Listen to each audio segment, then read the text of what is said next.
안녕하세요. 수많은 정보 속에서 핵심만 쏙쏙 뿌다드리는 시간입니다.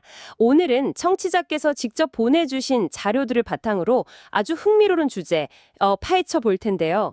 바로 핵심 집단, 영어로는 코 컬렉션이라고 하죠. 사실 이 유전자 원이라는 게 인류의 정말 귀중한 자산인데 아시다시피 그 수가 수십만 점에 달하잖아요. 이걸 전부 관리하고 연구한다는 게 뭐랄까, 거대한 도서관에서 특정 문장 하나 찾는 것만큼이나 어려울 것 같아요. 네, 맞습니다. 특히 이제 시간이나 자원이 한정된 상황에서는 더욱 그렇겠죠. 비슷한 자원, 혹은 거의 같은 자원들도 많아서 어디서부터 손대야 할지 좀 막막할 때가 많거든요. 결국은 그 안에 숨겨진 귀중한 가치들이 활용되지 못하고 그냥 잠자고 있을 가능성이 상당히 크다고 봐야죠. 그래서 청취자께서 딱 질문을 주셨어요. 도대체 이 핵심 집단이라는 걸 왜 만들어야 하는 건가요? 그리고 기본적인 개념은 뭐고, 이걸 어디에 어떻게 써먹을 수 있는 건가요? 바로 이 질문들에 대한 답을 오늘 저희가 한번 명쾌하게 차려드려 보려고 합니다. 그 방대한 유전자왕 컬렉션의 알짜배기 요약본이라고들 하던데 정말 그런 건지 한번 제대로 알아보겠습니다. 네, 아주 좋은 시작점인 것 같습니다. 핵심 집단은 말 그대로 전체 유전 자원이 가진 유전적 다양성 있잖아요. 그 다양성을 가능한 한 중복은 좀 줄이면서 효과적으로 대표하도록 뽑아낸 뭐랄까 소규모의 정예 멤버라고 할 수 있겠습니다.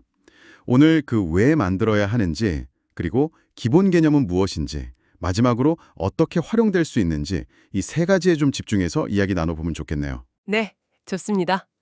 복잡하고 방대한 유전자원 관리와 활용법, 그 핵심을 빠르게 파악하고 싶으신 청취자 여러분께 오늘 이 시간이 정보 과부하 없이 정말 중요한 것을 아는 지름길이 되어 드릴 겁니다.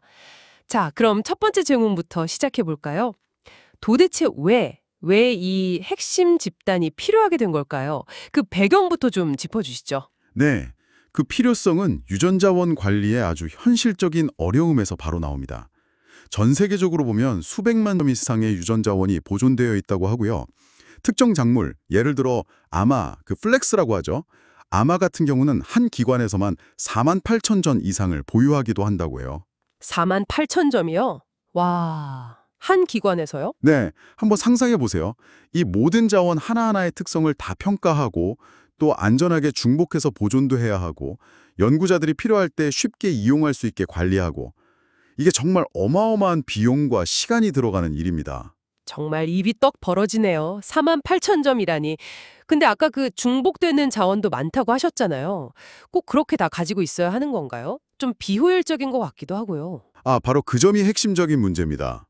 특히 스스로 꽃가루바디를 하는, 그러니까 자가수분 작물이나 씨앗 말고 줄기나 뿌리 같은 걸로 번식하는 영양번식 작물들 있죠. 이런 경우엔 유전적으로 거의 동일하거나 아주 유사한 자원들이 중복되어서 보존되는 경우가 굉장히 흔합니다. 아하. 이건 뭐랄까, 비유하자면 같은 책인데 표지만 다른 여러 버전을 도서관 서가에 그냥 잔뜩 꽂아두는 거랑 비슷하다고 할 수 있죠. 공간도 차지하고 관리 비용도 드는데 실제 내용은 거의 같으니까요. 이런 비효율성이 그 한정된 자원으로 최대한 다양한 유전 자원을 잘 지키고 활용해야 한다는 목표에 큰 걸림돌이 되는 거죠. 아하, 그러니까 너무 많고 또 중복도 심해서 관리가 어렵다 이 말씀이시군요. 청취자께서 궁금해하신 왜 만들어야 하는지에 대한 답이 바로 여기에 있었네요. 이런 어려움을 돌파하기 위한 해결책, 그게 바로 핵심 집단인 셈이군요. 그렇습니다. 1984년에 프랭클과 브라운이라는 학자들이 바로 이런 문제의식에서 핵심 집단이라는 개념을 처음 제시했습니다. 다시 한번 정리하면 핵심 집단은 전체 유전자원 집단이 가진 유전적 다양성, 그러니까 유전적인 특징들의 전체 범위를 가능한 한 많이 포함하면서도 중복은 최소화하도록 설계된 작지만 대표성 있는 표본 집단이다. 이렇게 정의할 수 있습니다. 오, 약간 거대한 유전자원 도서관에서 꼭 읽어야 할 필독서 목록이나 아니면 베스트 앨범의 히트곡 모음집 같은 그런 느낌인데요? 네, 정확한 비유입니다. 연구자들이나 새로운 품종을 개발하려는 육종가들이 수만 점에 달하는 전체 목록을 다 뒤지는 대신에 잘 만들어진 핵심 집단을 먼저 살펴보면 시간과 노력을 엄청나게 절약할 수 있습니다. 원하는 특성을 가진 유전자원을 훨씬 효율적으로 찾을 수 있게 되는 거죠. 그러니까 유전적 다양성이라는 보물 창고로 가는 뭐랄까? 지름길을 열어주는 겁니다. 자, 왜 필요한지는 이제 분명히 알겠습니다. 그럼 이제 두 번째 질문으로 넘어가 보죠. 이 알짜배기 모음집, 즉 핵심 집단의 기본 개념과 구축 방법, 어떻게 하면 이 베스트 앨범을 제대로 만들 수 있을까요? 핵심 집단을 만드는 구체적인 목표는 사실 어디에 쓸 것인가에 따라서 조금씩 달라질 수는 있습니다. 하지만 공통적인 핵심 목표는 역시 유전적 다양성을 얼마나 효과적으로 담아내느냐 하는 것입니다. 목표가 달라진다는 게 어떤 의미인가요? 좀 더 구체적으로 설명해 주실 수 있을까요? 드물게 존재하는 유전자나 일반적이지 않은 극단적인 특성들이 있잖아요. 이런 것까지도 놓치지 않고 최대한 많이 포함하려는 목표입니다. 말 그대로 전체의 유전적 스펙트럼을 넓게 포괄하려는 거죠. 주로 이제 유전자원 자체의 유전적인 구조를 연구하거나 희귀 유전자를 보존하려는 유전학자나 유전자원 관리자들이 이런 접근을 좀 선호하는 경향이 있습니다. 아, 희귀한 것까지 다 담으려는 거군요. 그럼 다른 하나는 어떤 방향인가요? 다른 하나는 희귀한 것보다는 전체 집단의 전반적인 유전적 다양성 분포나 패턴을 충실하게 대표하는 데 더 초점을 맞추는 방식입니다. 예를 들어 특정 환경에 잘 적응하는 유전자형이라든지 농업적으로 유용한 형질들을 빠뜨리지 않고 포함시키려는 경향이 강하죠. 주로 이제 실제 작물 개량을 목표로 하는 육종가들이 이런 대표성을 중시하는 편입니다. 그렇군요. 근데 흥미로운 점은 이 두 목표, 그러니까 최대한 많은 종류를 담으려는 다양성 극대화와 전체의 모습을 잘 반영하려는 대표성 확보 사이에는 종종 양립하기 어려운, 즉 하나를 얻으면 다른 하나를 조금 포기해야 하는 그런 상충관계가 존재한다는 겁니다. 아, 그렇군요. 모든 걸 다 가질 수는 없으니까 목적에 맞게 전략적인 선택을 해야 한다는 거네요. 근데 핵심 집단은 전체보다는 훨씬 작다고 하셨는데 보통 어느 정도 크기로 만드나요? 네, 엄격하게 정해진 법칙 같은 건 없습니다. 하지만 많은 경우 전체 집단의 대략 5%에서 한 20% 정도 수준으로 구축이 됩니다. 초기에 그 브라운 박사는 전체의 한 10% 정도 크기면 전체 집단에 존재하는 유전자 변이, 즉 대림 유전자의 70에서 80% 이상을 포함할 수 있을 거다, 이렇게 제안하기도 했었죠. 와, 10%만으로도 70, 80% 이상을 담을 수 있다니 이거 상당히 효율적인데요. 하지만 실제로는 좀 다를 수도 있겠군요. 맞습니다. 그건 어디까지나 이론적인 추정이고 실제 사례는 굉장히 다양합니다. 예를 들어서 그 국제 반건조열대 작물 연구소 ICR-ISAT라고 하죠. 거기서 만든 수수 핵심 집단은 전체의 고작 1.5% 크기인데요. 평가 결과 전체 다양성의 90% 이상을 포함한다고 보고되었어요. 이건 아주 성공적인 사례죠. 1.5%인데 90%요? 대단하네요. 네. 반면에 중국의 해당화 연구에서는 처음 시작하는 전체 집단 자체가 그렇게 크지 않아서 20%라는 비교적 높은 비율로 핵심 집단을 선정하기도 했습니다. 결국 그 집단이 원래 가지고 있는 유전적 구조의 복잡성이라든지 또 가용한 자원, 그리고 핵심 집단을 사용할 사람들의 구체적인 요구사항 등에 따라서 최적의 크기는 달라질 수밖에 없습니다. 중요한 건 작지만 강한 정예 멤버를 뽑는 것이라고 할 수 있겠죠. 그 정예 멤버를 뽑는 과정, 이게 상당히 신중해야 할 것 같은데요. 실제로 핵심 집단은 어떤 단계를 거쳐서 만들어지나요? 네, 크게 보면 한 3단계 정도로 나눌 수 있습니다. 첫 번째 단계는 그룹 나누기, 즉 스트래티피케이션이라고 부르는 과정입니다. 효과적인 대표성을 확보하려면 먼저 전체 유전자원을 유전적으로나 지리적으로 의미 있는 몇 개의 하위 그룹으로 잘 나누는 것이 굉장히 중요합니다. 목표는 서로 다른 그룹 간의 유전적 차이는 최대한 벌리고 같은 그룹 내에서의 차이는 가능한 한 줄이는 거죠. 네. 그래야 각 그룹에서 대표를 뽑았을 때 전체 그림을 잘 반영할 수 있겠죠. 그룹은 어떤 기준으로 나누게 되나요? 이 기준 설정이 정말 중요할 것 같은데요. 네, 아주 핵심적인 부분입니다. 보통 여러 기준을 좀 복합적으로 사용하는데요. 예를 들어 분류학적으로 이게 야생종인지 재배종인지 아니면 종인지 아종인지 나누기도 하고요. 또 유전자원이 원래 수집된 지역이나 기후 조건 같은 지리적 정보를 활용하기도 합니다. 식물이 자라는 방식이나 꽃 피는 시기 같은 농업적 또는 생물학적 특성 데이터도 중요한 기준이 되고요. 최근에는 이제 DNA 염기 서열 차이 같은 분자 마커 정보를 직접 활용해서 유전적 유사성에 따라 그룹을 나누기도 하죠. 아, DNA 정보까지 활용하는군요. 네.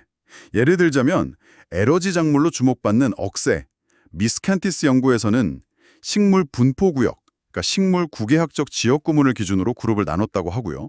또 다른 예로 중요한 식량 작물인 강낭콩, 페이지올레스의 핵심 집단을 만들 때는 원산지, 적응 지역, 토양 유형, 재배 고도, 심지어 물 부족 스트레스 환경 등 아주 다양하고 복잡한 기준들을 종합적으로 고려해서 그룹을 설정했다고 합니다. 와, 기준이 정말 다양하네요. 네. 이렇게 다양한 정보들을 객관적으로 분석하고 그 안에서 어떤 패턴을 찾기 위해서 주성분 분석, PCA나 군집 분석 같은 통계 기법들이 도움을 주기도 합니다. 와, 이렇게 의미 있는 그룹으로 잘 나누고 나면 다음 단계는 무엇인가요? 두 번째 단계는 그룹별 표본수 결정, 즉 얼로케이션입니다. 각 그룹에서 몇 개의 유전자원을 핵심 집단으로 뽑아올지를 정하는 단계죠. 여기에도 여러 전략이 있는데 크게 두 가지 접근법으로 나눌 수 있습니다. 하나는 각 그룹의 크기, 즉 포함된 유전자원의 수에 기반하는 방식입니다. 예를 들어 각 그룹에서 똑같은 수를 뽑는 방법, 정수 전략, C라고 합니다. 아니면 그룹 크기에 비례해서 뽑는 방법, P, 비례 전략, 그룹 크기의 로그 값이나 제곱근 값에 비례해서 뽑는 방식, 로그 L, 제곱근 S, 전략 등이 있습니다. 네. 일반적으로는 단순히 똑같은 수를 뽑는 것보다는 그룹 크기를 반영하는 P나 로그 방식이 좀 더 선호되는 편입니다. 그룹 크기 말고 다른 정보를 활용하는 방법도 있을까요? 예를 들면 그룹 내 다양성 같은 거요. 아, 네, 정확히 보셨습니다. 그게 바로 두 번째 접근법인데요. 만약 분자 마커 데이터처럼 그룹 내의 유전적 다양성을 측정할 수 있는 정보가 있다면 그 다양성 지수, 예를 들어 쉐넌 지수, H 같은 게 높은 그룹에서 더 많은 표본을 뽑는 방식도 사용할 수 있습니다. H 전략, M 전략, G 전략 같은 이름으로 불리죠. 아하, 다양성이 높은 그룹에서 더 많이 뽑는다. 네, 아까 잠깐 언급했던 억새 연구에서는 이렇게 그룹 내 다양성 정보를 활용한 전략, G, LG, SG 전략들이 단순히 크기만 고려한 전략보다 최종적으로 핵심 집단의 다양성 지수 H를 높이는 데 더 유리했던 것으로 나타났습니다. 물론 이런 통계적인 방법 외에도 유전자원을 오랫동안 다뤄온 관리자의 어떤 전문적인 판단이나 특정 이용자의 요구사항을 반영해서 표본수를 조정하기도 합니다. 그렇군요. 그룹별로 몇 명을 뽑을지 그 할당량이 정해졌네요. 그럼 마지막 단계는 실제로 그 멤버들을 뽑는 거겠군요. 맞습니다. 세 번째 단계는 실제 표본 선정, 셀렉션입니다. 각 그룹에 할당된 수만큼 실제 유전자원을 고르는 과정이죠. 가장 기본적인 방법은 그룹 내에서 무작위로 뽑거나 아니면 일정한 간격으로 체계적으로 뽑는 것입니다. 네. 하지만 좀 더 적극적으로 다양성을 확보하기 위한 방법들도 있습니다. 예를 들어 꽃 색깔처럼 특정 형질의 모든 변이, 그러니까 빨강, 노랑, 파랑 이런 걸 다 포함하도록 의도적으로 고르거나 아니면 앞서 그룹 나누기에서 사용했던 군집 분석 결과를 보고 각 군집을 대표하는 자원을 뽑을 수도 있습니다. 또 주성분 점수법 PSG라고 해서 통계 분석을 통해 유전적으로나 형태적으로 서로 거리가 먼, 즉 닮은 개체들을 우선적으로 선택해서 다양성을 극대화하는 방법도 있고요. 와, 정말 다양한 방법이 있네요. 네, 그 외에도 너무 가까운 친척관계의 자원을 피한다든지 씨앗의 활력이 좋은지 다른 연구자에게 분양 가능한지 같은 아주 현실적인 조건들도 고려해서 최종 멤버를 선정하게 됩니다. 와, 정말 고려할 게 많네요.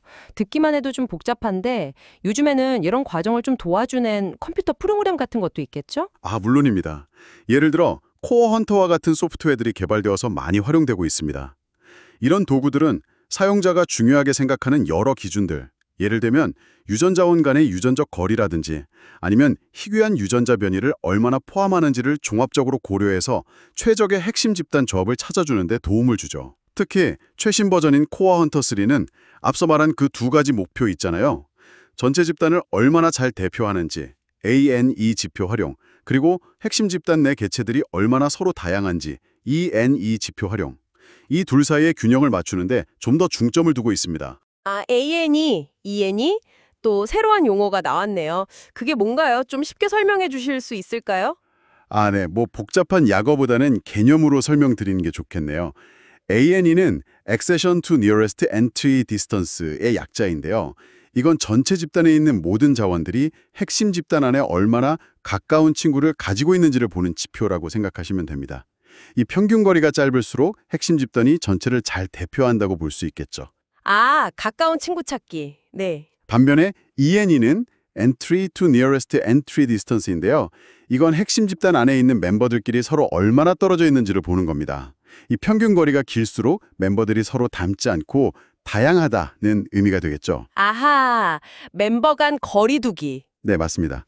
코어 헌터 같은 도구는 바로 이런 지표들을 이용해서 사용자가 원하는 대표성과 다양성의 균형점을 찾아주는 거죠. 훨씬 이해하기 쉽네요. 자, 이렇게 공들여서 핵심 집단을 만들었습니다. 그런데 이게 정말 알짜배기인지 우리가 의도한 대로 잘 만들어졌는지 어떻게 확인할 수 있을까요? 평가는 필수일 것 같은데요. 네, 아주 중요한 지적이십니다. 핵심 집단을 구축하고 나면 반드시 원래의 전체 집단과 비교해서 그 효과를 평가하는 단계를 거쳐야 합니다. 이때 중요한 것은 평가의 기준이 핵심 집단을 만들 때 설정했던 구축 목표와 일치해야 한다는 점입니다. 다양성을 최대한 확보하는 게 목표였다면 다양성 관련 지표를 중심으로 봐야 하고, 전체를 충실히 대표하는 게 목표였다면 평균이나 분포의 유사성 같은 대표성 지표를 중심으로 평가해야겠죠. 구체적으로 어떤 것들을 비교해서 평가하나요? 지표 같은 거요? 네, 평가하려는 특성이 양적인지, 키나 무게 같은 건지, 아니면 질적인지, 색깔이나 형태 같은 건지에 따라 사용하는 지표가 조금 다릅니다. 키나 수량 같은 양적 형질은 평균값이 비슷한지, 데이터가 퍼져 있는 정도, 즉 분산은 어떤지, 최소값과 최대값의 범위는 잘 유지되는지 등을 비교합니다. 네. 꽃 색깔 같은 질적 형질은 각 색깔별 빈도가 전체 집단과 유사하게 나타나는지를 보고요. 통계적으로는 셰넌 다양성 지수 H나 변이계수 CV 같은 다양성 척도, 또 전체 집단의 유전자 변이를 얼마나 포함하는지 보는 대립유전자 보유율, RPR 또는 커버리지, 평균값 차이 비율, MD%, 분산 차이 비율, VD%, 범위 일치율, CR%, 변이율, VR% 등등 정말 다양한 지표들을 활용해서 핵심 집단이 전체 집단의 특성을 얼마나 잘 요약하고 있는지 평가합니다. 와, 지표가 정말 많네요. 네, 그리고 앞서 잠깐 언급했던 그 거리 기반 지표들, 즉 ANE와 ENE도 최근 평가에서 중요하게 활용됩니다. 핵심 집단이 전체를 얼마나 잘 대표하는지 ANE, 그리고 핵심 집단 자체가 얼마나 다양한 멤버들로 구성되어 있는지 ENE를 좀 직관적으로 보여주기 때문이죠.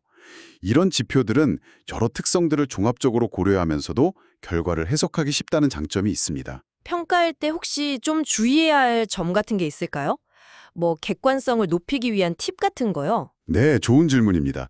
가능하다면 핵심 집단을 선발할 때 사용하지 않았던 새로운 데이터를 이용해서 평가하는 것이 결과의 객관성과 신뢰도를 높이는 데 도움이 됩니다.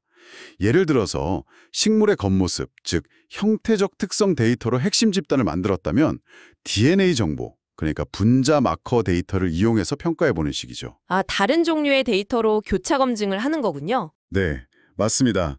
그런 셈이죠. 또한 통계적인 검정 방법, 예를 들어 t-테스트 같은 것을 사용해서 핵심 집단의 평균이나 분산이 전체 집단과 통계적으로 유의미한 차이가 없다라는 것을 보여주기도 합니다.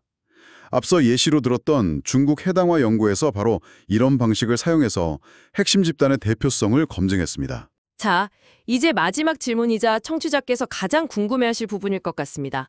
이렇게 잘 만들어지고 검증까지 마친 핵심 집단, 이걸 구체적으로 어디에, 어떻게 활용될 수 있나요? 이것이 왜 지식을 얻고자 하는 우리 청취자들에게 중요한 의미를 가질까요? 응용 부분이 궁금합니다.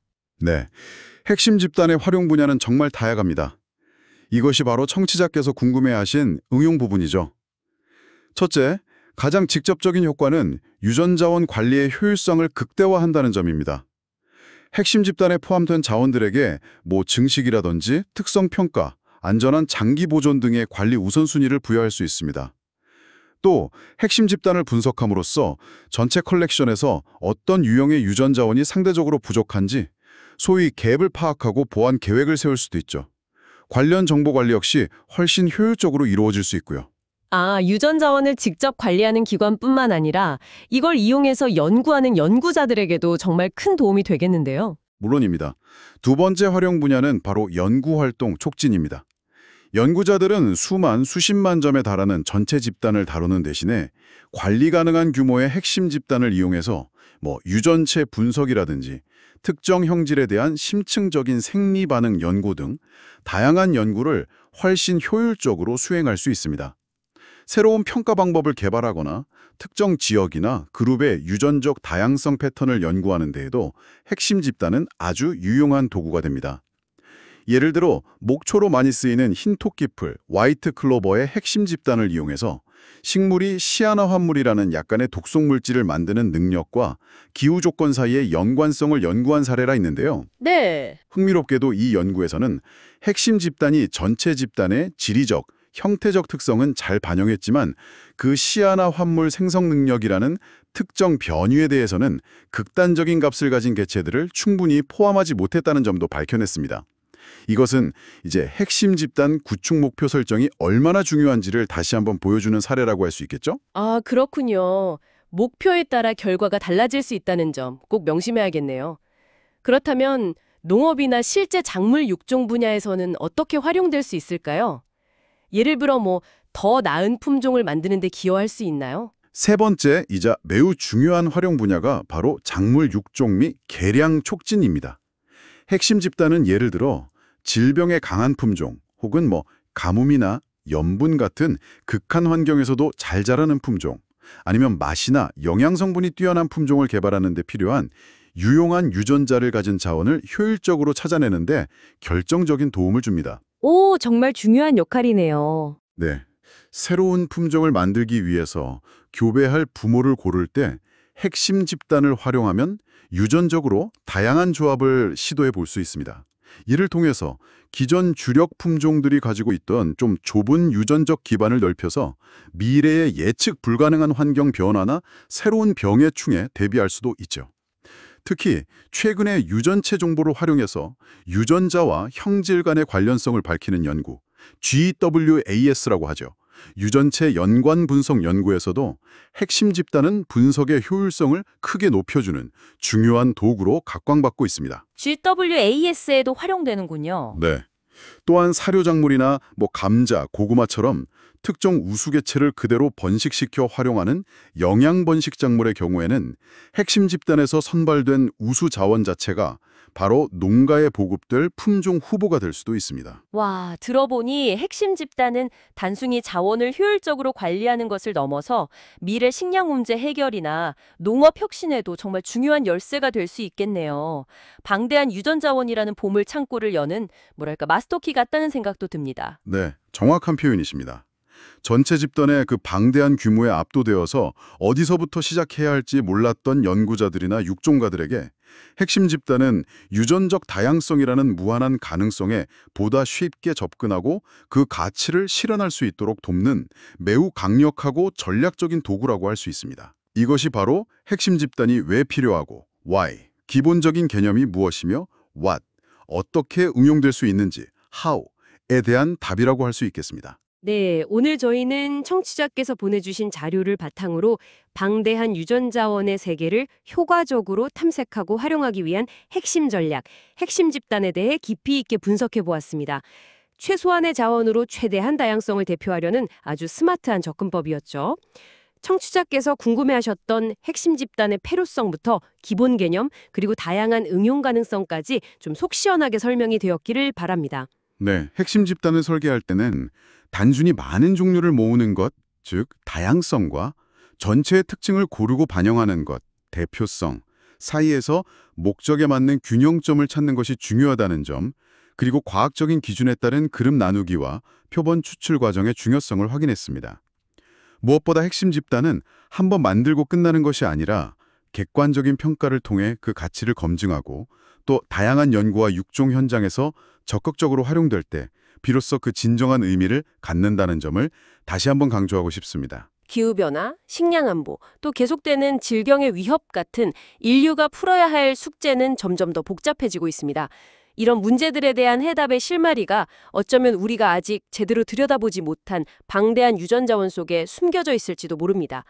오늘 우리가 살펴본 이 핵심 집단이라는 전략을 더욱 발전시키고 정교하게 활용한다면 그 숨겨진 해답들을 얼마나 더 빠르고 효과적으로 찾아낼 수 있을까요? 네, 핵심 집단이라는 도구를 통해서 인류가 가진 귀중한 유산인 유전적 다양성의 잠재력을 어떻게 하면 최대한 끌어내고 활용할 수 있을지, 그 무한한 가능성에 대해서 청취자 여러분께서도 각자의 자리에서 한번 생각해보는 계기가 되었으면 좋겠습니다. 오늘 심층 분석이 청취자 여러분의 지적 갈증을 해소하고 이 복잡한 세상을 이해하는 데 조금이나마 도움이 되었기를 바랍니다. 다음에도 흥미로운 주제로 다시 찾아뵙겠습니다. 감사합니다.